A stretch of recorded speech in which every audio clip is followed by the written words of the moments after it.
la entrevista del día de hoy para hablar de educación. Lo decíamos antes de ir al tema musical. Se conoció un dato alarmante, ha caído por debajo del promedio regional la educación argentina según datos que ha publicado la UNESCO, y está comunicado con nosotros Juan Romero. Él es militante del Partido Obrero, integra Tribuna Docente, es integrante también de la comisión directiva de SUTEBA, es concejal del FIT Unidad, y está aquí con nosotros para charlar justamente de la realidad de la educación argentina. Juan, bienvenido al arranque. Augusto Nisgay te saluda, ¿cómo estás? Hola, ¿qué tal? Buen día.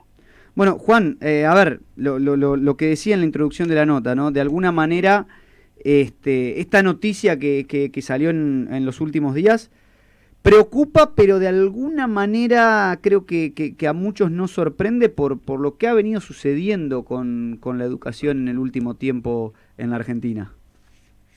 Bueno, totalmente. A nosotros no nos sorprende. Nosotros venimos denunciando un nivel de desinversión educativa a través de los sucesivos gobiernos, y esto hay que remontarse bastante atrás, pero hay que ir a la Ley Federal Educativa, a la ley luego que puso en pie el kirchnerismo, que consolidó la fragmentación educativa provincialmente, y la tendencia hasta cierto nivel de municipalización que se ha registrado en los últimos años en distintas jurisdicciones, y fuertemente en los últimos años en particular, la crisis social de toda la etapa macrista, profundizada en los últimos 2 años, que bueno, se relaciona directamente. Por supuesto que si tenés, en el caso de Buenos Aires, en el conurbano, casi 7 de cada 10 niños en condiciones de pobreza, eso impacta en el ámbito educativo.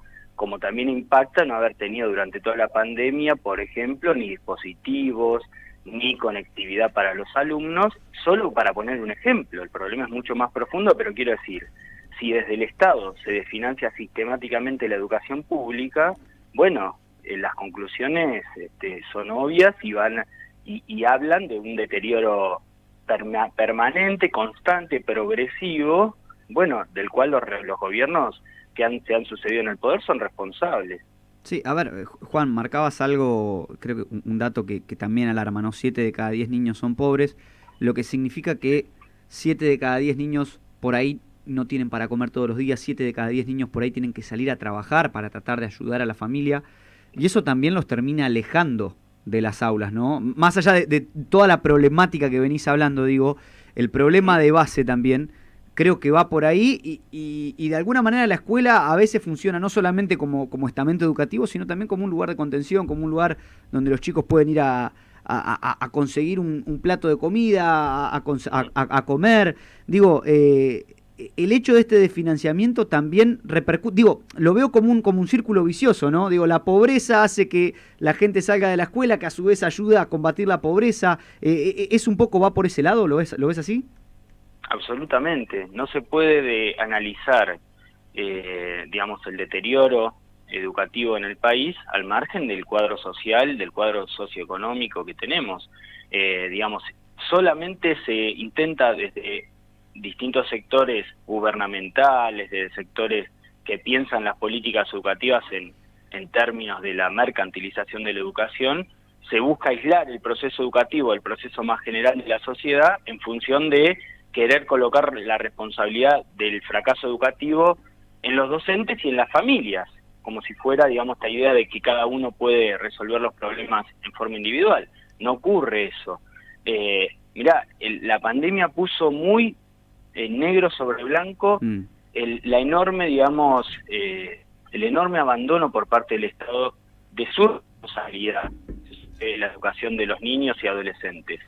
En los hechos se privatizó la educación pública, porque aquel niño que no tenía un dispositivo en su casa, yo trabajo en una escuela en Gregorio de La Ferrere, sí. Y bueno, tuvimos un montón de alumnos que no pudieron seguir con el proceso, digamos, educativo en forma virtual porque no tenían dispositivos, porque tenían la forma de conectarse. A ver, Juan. Padre. Ahí estás. ¿Ahí se escucha? Sí. Se había entrecortado un poquito.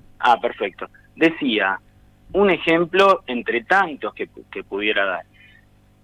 Una familia tenía para conectarse en el marco de la virtualidad un teléfono que era del papá, que se iba a trabajar y volvía a las 6 de la tarde. Claro. Y luego tenía que pasar por todos sus hijos en distintos grados, en distintos niveles educativos. Imagínense cómo puede, digamos, afrontar la educación ese niño, esa niña.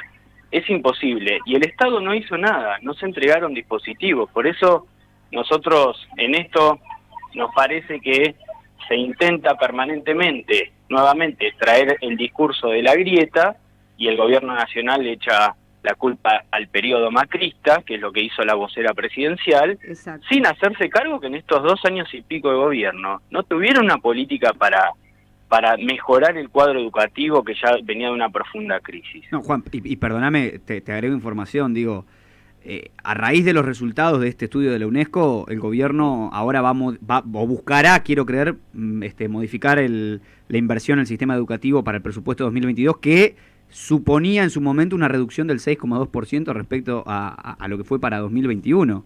O sea, esto marca a las claras con hechos y con números lo que vos estás relatando. Totalmente. Te agrego 2 cositas más. Una, tenemos un sistema fragmentado donde el Ministerio de Educación Nacional prácticamente no se hace cargo del presupuesto educativo. Esto, por eso yo iba a la ley federal, que por supuesto hay mucha gente que puede, digamos, no conocer esta historia, porque va hasta hacia los 90, de un gobierno peronista también en el poder en ese momento.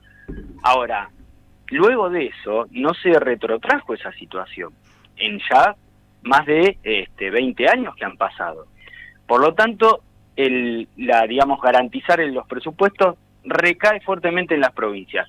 ¿Cuál es, por ejemplo, el presupuesto que acaba de enviar Axel Kicillof a la legislatura bonaerense? Lo estamos analizando con los compañeros. Un presupuesto que también marca un ajuste educativo y cristaliza una situación de precariedad laboral, porque extiende, digamos, las contrataciones bajo programas que son a término, programas precarios, y no nombra el personal que debería nombrar. Hay, te digo, solamente en La Matanza más de 4.000 cargos docentes, aprobado en las plantas orgánicas, que es el mecanismo que se utiliza en forma administrativa, sin nombrar. Más de 4.000. Sin embargo, lo que ponen son planes que son planes precarios, en condiciones laborales precarias para los docentes, y por supuesto que no puede responder a la necesidad. Nosotros hoy en las escuelas, si quisiera el gobierno atender a esta realidad que se impone tan fuerte, tendría que nombrar todos los cargos faltantes que hay de docentes para poder reforzar las plantas, para poder trabajar mejor y atender mejor a la realidad tan compleja que estamos atravesando y que nuestros alumnos necesitan de las escuelas más que nunca, y necesitan que esté todo el personal y que se nombre más personal. Por supuesto, un dato más y corto, digamos, esta respuesta para no hacerla tan larga. El hecho de haber trabajado en burbujas, en la presencialidad, ¿no?, en este año sobre todo, nos permitió revalorizar enormemente lo que significa trabajar en grupos reducidos. Yo soy docente, ¿no?, de educación física, pero nos pasó en todas las áreas. Si vos tenés 10 alumnos trabajando con vos, el nivel, digamos, de calidad educativa crece exponencialmente. Claro. Y la realidad que tenemos en La Matanza es que hay aulas de 60 alumnos, imagínense. Claro. Hay secciones de 60 alumnos que no caben físicamente en los salones. Bueno, quien no dé respuesta a esta realidad de construcción de escuelas para que no hayan superpoblación, que es lo que hay hoy, y nombramiento de personal para que se pueda trabajar en serio mejorando la calidad educativa, bueno, está hablando, digamos, con discursos demagógicos, pero no va a resolver ningún problema de los graves problemas que atraviesa la educación. Coincido totalmente, Juan. Yo creo que la inversión se tiene que poner en el aprendizaje de los chicos, porque se está poniendo en otro lado. Y realmente esto se vio palmariamente durante, como bien vos decís, durante la pandemia. Vos fíjate que lo que se estuvo prometiendo es poder facilitarle a los chicos un plus como para que pudieran irse de viaje de egresados, cuando realmente el plus tendría que estar puesto en otro tipo de situaciones que faciliten el aprendizaje de esos chicos o la posibilidad de que vayan a las escuelas y tengan las herramientas para ese aprendizaje. A ver, limitar a un único periodo la problemática que tenemos en educación realmente no sirve, porque esto es, el sistema hay que analizarlo en largos periodos. Y esto viene de arrastre, realmente de arrastre, el deterioro, ¿no es cierto?, en educación. Así que coincido plenamente en lo que estás diciendo.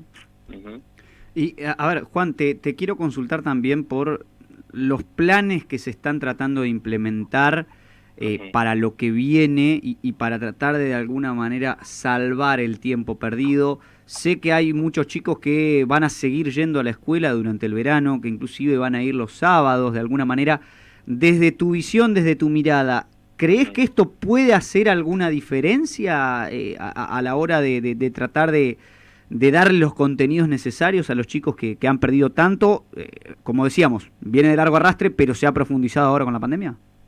Mira, nosotros los programas que se les llaman socioeducativos, nos parece que pueden, digamos, desenvolverse. Insistimos mucho en que las formas de contratación laboral tienen que ser bajo condiciones estatutarias, porque, por supuesto, sindicalmente defendemos que los docentes que se desempeñen lo hagan con todos los derechos que tenemos el resto de los docentes. No puede haber dos categorías por la misma tarea, y es lo que está pasando en nuestros planes.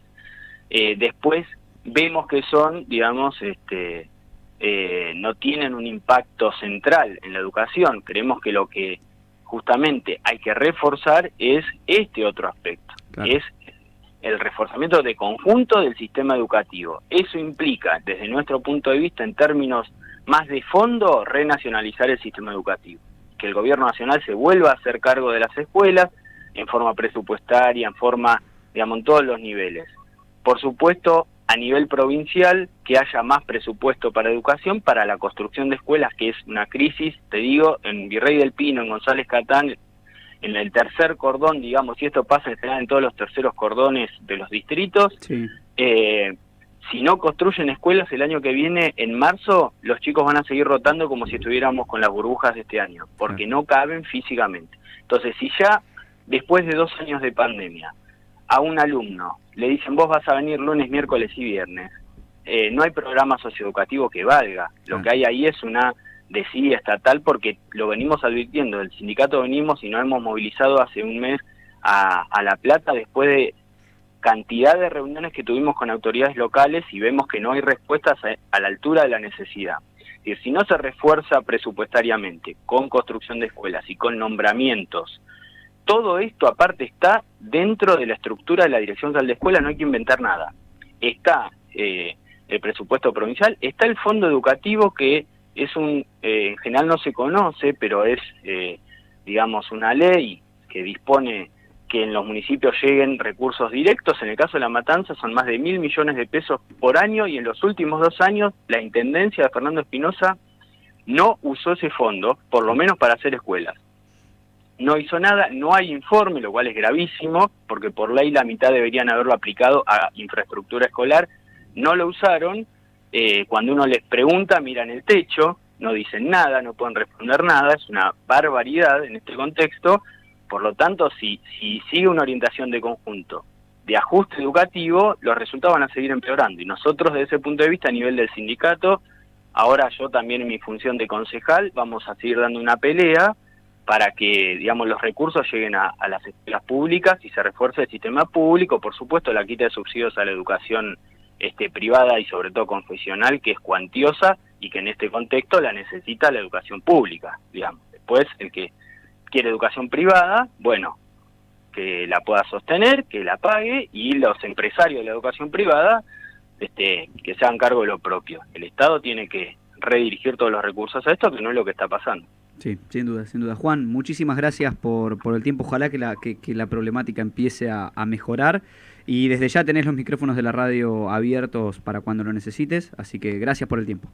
Bueno, yo te agradezco mucho a vos, a ustedes, por la entrevista, y también porque nos han sacado a lo largo de la campaña, y ahora que realmente hicimos una elección histórica, también queremos públicamente valorar los medios que nos dieron un espacio en forma obviamente desinteresada y con una digamos, intención de que se puedan escuchar también las voces de la izquierda, que a veces en otros medios no aparecen. Así que les agradezco a ustedes. Acá siempre estará el espacio, Juan, así que nada, muchísimas gracias y te despido hasta la próxima. Bueno, un abrazo grande. Ahí estaba Juan Romero, él es militante del Partido Obrero y de Tribuna Docente, integrante de la Comisión Directiva de SUTEBA en La Matanza, concejal del FIT Unidad, hablando sobre la problemática de educación tan grande, ¿no? Lo que hemos venido desarrollando.